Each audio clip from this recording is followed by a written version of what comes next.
সুপ্রিয় দর্শক, আসসালামু আলাইকুম। কাছে অথবা দূরে, দেশে অথবা প্রবাসে, যে যেখান থেকে ভিডিওটি প্লে করেছেন সবাইকে জানাই মোবারকবাদ।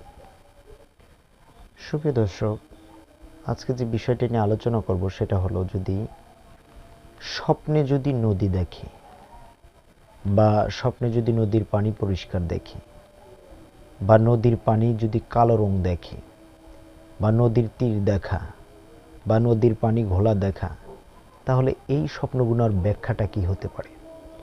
সুপ্রিয় দর্শক, আজকে এই বিষয়টি নিয়ে কথা বলবো যে এই স্বপ্নগুলো দেখলে পারে এর ব্যাখ্যা এবং এর তাবিরটা কি হতে পারে।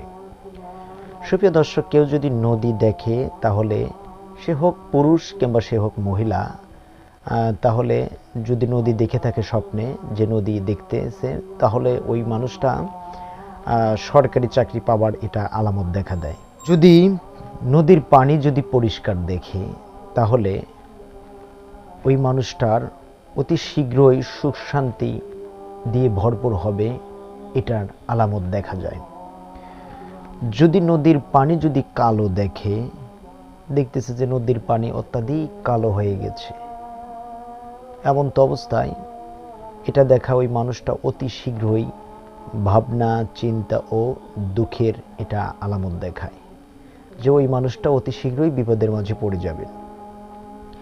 এরপরে যদি কেউ দেখে নদীর তীর দেখতেছে কিংবা নদীর তীরের উপর দিয়ে হাঁটতেছে, এরকমটা যদি দেখায়, তাহলে ওই মানুষটা অতি শীঘ্রই কঠিন বাস্তব বা প্রখরিত আপনার সম্মুখীন হবার এটা আলামত দেখা দেয় যে মানুষটা অতি তাড়াতাড়ি কঠিন লড়াইয়ের সম্মুখীন হয়ে যাবেন। যদি কেউ দেখে যে আপনার নদীর তীর দেখা বা নদীর পাড় দেখা, এটা যদি দেখে, তাহলে দেখা যায় যে বাস্তবেই তিনি কোনো এক লড়াইয়ে সম্মুখীন হবেন।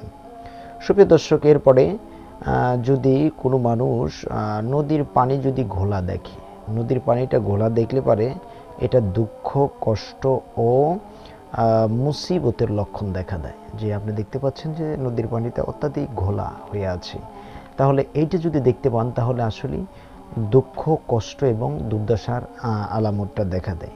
সুপ্রিয় দর্শকের পরে নদী পার হতে দেখলে, যদি কেউ দেখেন যে আমি নদী পার হতে দেখতেছি, তাহলে এই লক্ষণটা খুবই খারাপ লক্ষণ। সেটা হলো আপনার দুঃখ, কষ্ট এটা অনিবার্য আপনার নিয়ে আসবে। সুপ্রিয় দর্শক, এরপরে দেখা যায় যে নদীর মাঝে নৌকো চলতেছে, এমন তো অবস্থায় আপনি নামতেছেন। ঠিক এটা যদি দেখেন যে আমি নদীর পার হলাম, পার হওয়ার পরে নৌকো থেকে আমি নামতেছি, তাহলে এই লক্ষণটা খুবই ভালো লক্ষণ। এটা আপনার দুঃখ, কষ্ট এটা দূর হবার আলামত দেখা দেয়।